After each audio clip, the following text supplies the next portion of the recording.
कैसा रहे जो आपको हार्ड लगने वाला चैप्टर पॉलिनोमियल आसान बना दिया जाए। मैं हूं आपका दोस्त शिवम चौधरी और आज हम करने वाले हैं पॉलिनोमियल का ऑपरेशन, जिसमें हम पॉलिनोमियल को इस तरीके से देखेंगे कि हम कभी जीवन में ना भूलें। तो शुरू करते हैं। What is polynomial? पॉलिनोमियल क्या होता है? पॉलिनोमियल एक ऐसी एक्सप्रेशन है जिसमें वेरिएबल हो, कांस्टेंट हो और मैथमेटिकल ऑपरेटर हो। एग्जांपल से देखो, मैंने लिखा x+3, इसमें वेरिएबल है x, इसमें कांस्टेंट है 3 और इसमें मैथमेटिकल ऑपरेटर है प्लस। अगर ये तीनों चीजें प्रेजेंट हैं तो वो एक एक्सप्रेशन पॉलिनोमियल कहलाएगी। अब पॉलिनोमियल होने के लिए कुछ कंडीशंस सेटिस्फाई करना बहुत जरूरी है। सबसे पहले जो हमारा ये वेरिएबल होगा x या फिर y या फिर z, जो भी हम वेरिएबल लेंगे, इसकी पावर नॉन नेगेटिव होनी चाहिए। नॉन नेगेटिव मतलब 1, 0 या इससे बड़ी होनी चाहिए, इससे छोटी नहीं चलेगी। जैसे एग्जांपल में देखो, 3x की पावर -2 प्लस 4x प्लस 5, ये एक पॉलिनोमियल नहीं है। क्यों नहीं है? क्योंकि x की पावर -2 है। इसको मैं दूसरी तरीके से ये भी बता सकता हूं, कभी भी हमारा वेरिएबल डिनोमिनेटर में नहीं होना चाहिए। अगर वेरिएबल डिनोमिनेटर में है तो इसका मतलब उसकी पावर नेगेटिव ही है, क्योंकि 1/x को मैं इस तरीके से लिख सकता हूं, x की पावर -1, तो ये नेगेटिव हो गया। हमको नॉन नेगेटिव चाहिए पॉलिनोमियल की कंडीशन सेटिस्फाई करने के लिए। आगे चलते हैं। हमको पढ़ने हैं 3 टाइप के पॉलिनोमियल्स। पहला लीनियर, क्वाड्रेटिक एंड क्यूबिक। बहुत सिंपल है, एकदम बेसिक से लेके चलेंगे।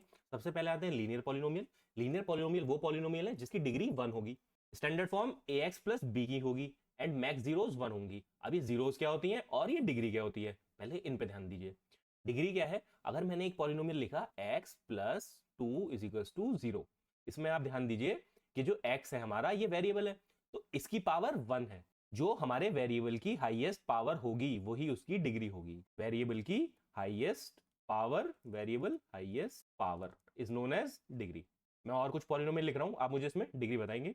x² plus 2x plus 3। अब इसमें यहाँ पे x है, यहाँ पे भी x है, लेकिन हमको क्या लेनी है? Highest power. हाईएस्ट पावर क्या है? 2, तो इसकी डिग्री क्या हो जाएगी पॉलिनोमियल की? 2। अब चलते हैं हम जीरोस की तरफ। मैंने ये पॉलिनोमियल लिया था x plus 2 is equal to 0।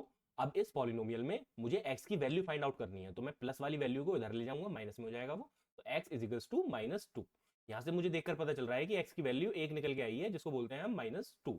तो इसी वजह से ये एक लीनियर पॉलिनोमियल है, क्योंकि इसकी डिग्री भी 1 है और इसकी मैक्सिमम जीरोस भी 1 है। x की वो वैल्यू जो उस कंडीशन को सेटिस्फाई करेंगी। अगर मैं x की प्लेस पर -2 रखूंगा उस इक्वेशन में, तो ये हमेशा 0 बन जाएगा। इसीलिए x की जीरोस -2 हो गई उस इक्वेशन में। तो x की जीरोस क्या होंगी? जो उस कंडीशन को सेटिस्फाई कर दे, लेफ्ट साइड राइट साइड हमारी दोनों बराबर आ जाए। अगर दोनों साइड बराबर आ गई तो वो हमारी 0 बन जाएगी। फिर आती है हमारी क्वाड्रेटिक इक्वेशन। क्वाड्रेटिक इक्वेशन में डिग्री 2 होती है एंड मैक्सिमम जीरोस भी 2 होती हैं। क्यूबिक में डिग्री 3 होती हैं और मैक्सिमम जीरोस भी 3 होती हैं। इस पे अब हम इसकी देखते हैं स्टैंडर्ड फॉर्म। अगर कोई पॉलिनोमियल हमारा ax प्लस बी की फॉर्म में है तो वो स्टैंडर्ड फॉर्म में है, लीनियर पॉलिनोमियल। ऐसे ही क्वाड्रेटिक के केस में हमारा ax² plus bx plus c होना चाहिए। अब यहाँ पे a और b क्या है? हमारे a और b हैं हमारे कोएफिशिएंट्स। a की वैल्यू होगी कुछ एंड b की वैल्यू कुछ होगी, लेकिन वो होंगी न्यूमेरिकल वैल्यूज। न्यूमेरिकल वैल्यूज, इसीलिए वो हमारा कहलाएगा कोएफिशिएंट। जैसे मैं लिखूं 2x प्लस 3, यहाँ पे a है 2, b है 3 एंड वेरिएबल हमारा x है, और इसकी डिग्री कितनी निकल के आएगी? Degree is 1। तो डिग्री 1 है, इसी वजह से इसकी जीरोस कितनी बन जाएंगी? जीरोस बनेंगी 1 मैक्सिमम। फिर देखिए हमारा ax² plus bx plus c, ये है हमारी क्वाड्रेटिक इक्वेशन की स्टैंडर्ड फॉर्म। इसमें a की वैल्यू होगी, b की वैल्यू होगी, c की वैल्यू होगी, कोई कांस्टेंट, कोई कांस्टेंट। इसी वजह से पॉलिनोमियल स्टैंड आउट करेगा, मतलब इकलौता पॉलिनोमियल बनेगा, यूनिक पॉलिनोमियल बनेगा इन वैल्यूज को पुट करने के बाद। आई होप आपको डिग्री क्लियर हो गई होगी। मैं कुछ पॉलिनोमियल्स दे रहा हूं, आपको कमेंट में इनकी डिग्रीज बतानी है। x³ plus 2x² plus 3x plus 4 is equal to 0, minus x की power 3 plus 2x² plus 4 is equal to 0, x² plus 3 is equal to 0। ये हो गया हमारा फर्स्ट क्वेश्चन, ये है सेकंड क्वेश्चन एंड ये है थर्ड क्वेश्चन। इन तीनों में आपको डिग्रीज बतानी है कमेंट सेक्शन में। अब समझिए ग्राफ पे रिप्रेजेंटेशन। कोई भी पॉलिनोमियल है उसको हम ग्राफ पे रिप्रेजेंट कर सकते हैं, मतलब उसका ग्राफ ड्रॉ कर सकते हैं हम कार्टेशियन प्लेन पर। मैं यहाँ कार्टेशियन प्लेन बना रहा हूं, इस कार्टेशियन प्लेन पर हम किसी भी पॉलिनोमियल का ग्राफ ड्रॉ कर सकते हैं। कैसे? उसकी जीरोस निकालकर। अब हम ये देखेंगे कि हमको पता कैसे चलेगा कौन सी जीरोस कहां पर आएगी। हम ग्राफ से देखकर भी बता सकते हैं कि किस पॉलिनोमियल की क्या जीरो होगी। फॉर एग्जांपल, एक पॉलिनोमियल है हमारा क्वाड्रेटिक, उसका ग्राफ ऐसे बन रहा है। जब उसका ग्राफ ऐसे बन रहा है तो हम ये देखेंगे कि वो पॉलिनोमियल या उसका ग्राफ एक्स एक्सिस को किन पॉइंट्स पर काट रहा है। जिन पॉइंट्स पर काटेगा वो पॉइंट्स ही हमारे जीरोस बन जाएंगे। यहाँ पे काट रहा है और यहाँ पे काट रहा है, क्योंकि ये क्वाड्रेटिक पॉलिनोमियल है इसलिए 2 बार काट रहा है, तो इसकी जीरोस क्या हो जाएंगी, एक ये पॉइंट इसका जीरोस है और एक इस पॉइंट पे इसकी जीरोस बनेंगी। तो हम सादा भाषा में ये समझ सकते हैं, किसी ग्राफ पर जहां एक्स एक्सिस पर उसका ग्राफ कट करेगा उसी पर ही एक जीरो बन जाएगी, जितनी बार कट करेगा उतनी बार जीरो हो जाएंगी। यहाँ पे एक पीवाईक्यू डिस्कस कर लेते हैं। ये आपके क्वेश्चंस में डायरेक्टली ऐसे ही पूछा जाता है, एक पॉलिनोमियल है जिसका ग्राफ है इस प्रकार से, आपको बतानी है इसकी मैक्सिमम जीरोस क्या होंगी। First option 2, second option 3, third option 4, fourth option 5। तो हमको यहां से देख के पता चल रहा है ये एक्स एक्सिस को यहां पर कट कर रहा है और एक बार यहां पर कट कर रहा है। कितनी बार कट कर रहा है, 2 बार, तो इसकी जीरोस भी कितनी होंगी, 2 होंगी। यह आपका इसी साल 2026 में डायरेक्ट क्वेश्चन ऐसे ही आया हुआ है। आगे चलते हैं। क्वाड्रेटिक इक्वेशन का ग्राफ था वो यू शेप में बन रहा था। अब वो यू शेप ऊपर की तरफ भी हो सकता है, यू शेप नीचे की तरफ भी हो सकता है।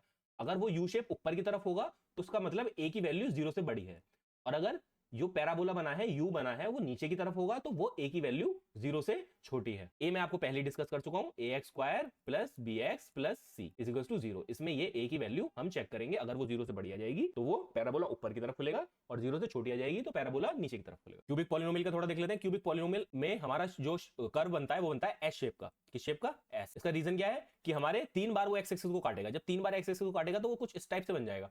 तो एक बार यहां काट देगा, एक बार यहां काट देगा, एक बार यहां काट देगा, तो वो 3 बार एक्स एक्सिस को काटेगा। इसी वजह से उसका ग्राफ हमेशा एस शेप का बनता है। एक बार यहां काटा, एक बार यहां काटा एंड एक बार यहां काटा, 3 जगह काट रहा है। इसी वजह से इसकी डिग्री भी 3, डिग्री आप यहां से भी चेक करके बता सकते हो, डिग्री भी 3, और मैक्सिमम जीरोस भी 3। आई होप ये समझ में आ रहा होगा। बहुत सिंपल तरीके से बताया मैंने आपको। नेक्स्ट क्लास में मैं आपको इसके कुछ क्वेश्चंस भी करवाऊंगा। फिर चलते हैं हम एक सीलिंग इफेक्ट पे। सीलिंग इफेक्ट क्या बोलता है, अगर कोई पॉलिनोमियल है तो उसकी जीरो कभी भी डिग्री से ज्यादा नहीं हो सकती। डिग्री 1 है तो इसकी कभी भी जीरो 1 से ज्यादा नहीं होगी, 1 ही होगी मैक्सिमम। ऐसे डिग्री 2 है तो इसकी जीरो कभी भी 2 से ज्यादा नहीं होंगी, मैक्सिमम 2 ही हो सकती है जीरो। डिग्री 3 है तो मैक्सिमम जीरोस भी 3 होंगी, इनसे ज्यादा जीरोस कभी नहीं बन सकती। अगर आपका कहीं क्वेश्चन में ये देखे कि डिग्री 2 है और जीरोस 3 निकल आई तो वो गलत है, ऐसा नहीं हो सकता, पॉसिबल ही नहीं है। अब हम देखने वाले हैं क्वाड्रेटिक रिलेशनशिप। हमने जीरोस मानी, एक क्वाड्रेटिक इक्वेशन मानी ax² plus bx plus c is equal to 0। अब इसमें मैंने मानी इनकी जीरोस, 2 वैल्यू निकल के आएंगी x की। अब मैंने एक वैल्यू को माना अल्फा, एक वैल्यू को माना बीटा। अब 2 वैल्यूज निकल के आई, दोनों को मैंने कंसीडर कर लिया, एक को अल्फा मान लिया, एक को बीटा मान लिया। अब जो इनकी वैल्यूज निकल के आएंगी, इनके और इस पॉलिनोमियल के दोनों के बीच में कनेक्शन होता है। उस कनेक्शन, उस रिलेशनशिप को हमें याद रखना है।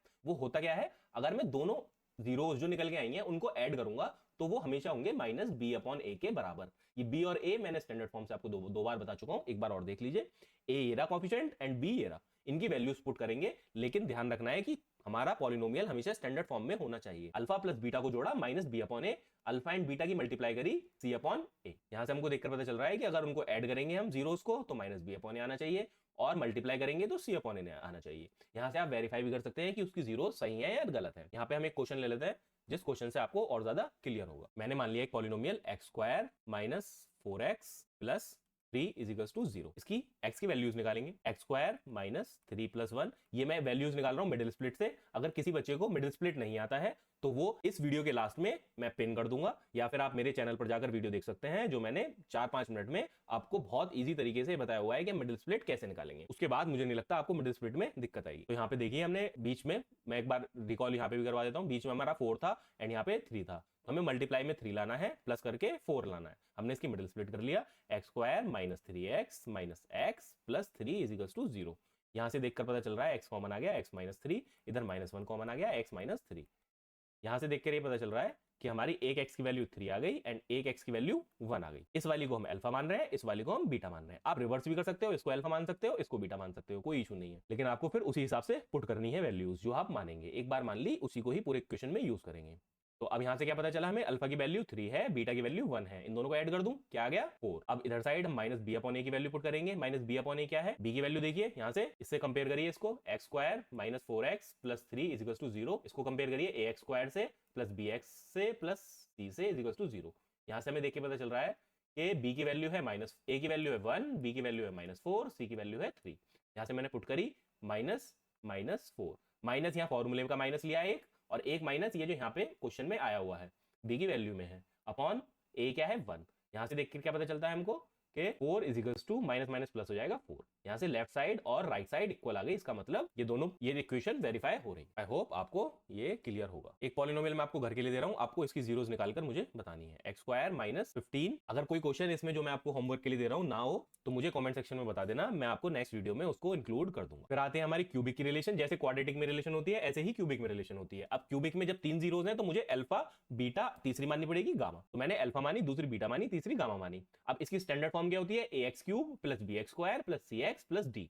ये इसकी स्टैंडर्ड फॉर्म है। अब इसमें 3 रिलेशन बनती हैं, 3 जीरोस है, 3 रिलेशन बनेंगी। पहली रिलेशन क्या बोलेगी? Alpha plus beta plus gamma, वही फर्स्ट वाली की तरह, माइनस बी अपॉन ए। दूसरी बनेगी दोनों की इंडिविजुअल मल्टीप्लाई करेंगे, अल्फा की बीटा से करेंगे, बीटा की गामा से करेंगे, गामा की अल्फा से करेंगे, ये हो जाएगी सी अपॉन ए। और अल्फा बीटा गामा हो जाएगी माइनस डी अपॉन ए। याद करने की ट्रिक दोनों तरीके से कर सकते हो आप। ऐसे याद रख लो, पहला माइनस आएगा फिर प्लस आएगा फिर माइनस आएगा, या फिर ऐसे याद रख सकते हो पहली और दूसरी तो हमारी क्वाड्रेटिक की तरह सेम है। इधर right side minus B upon A है, यहाँ माइनस सी अपॉन ए है। तो पहले हमको तीनों को ऐड करना है, फिर दो को मल्टीप्लाई करना है, फिर तीनों को मल्टीप्लाई करना है। ऐसे याद रख सकते हो। दोनों याद करने के तरीके एकदम वैलिड है और एकदम आसान है।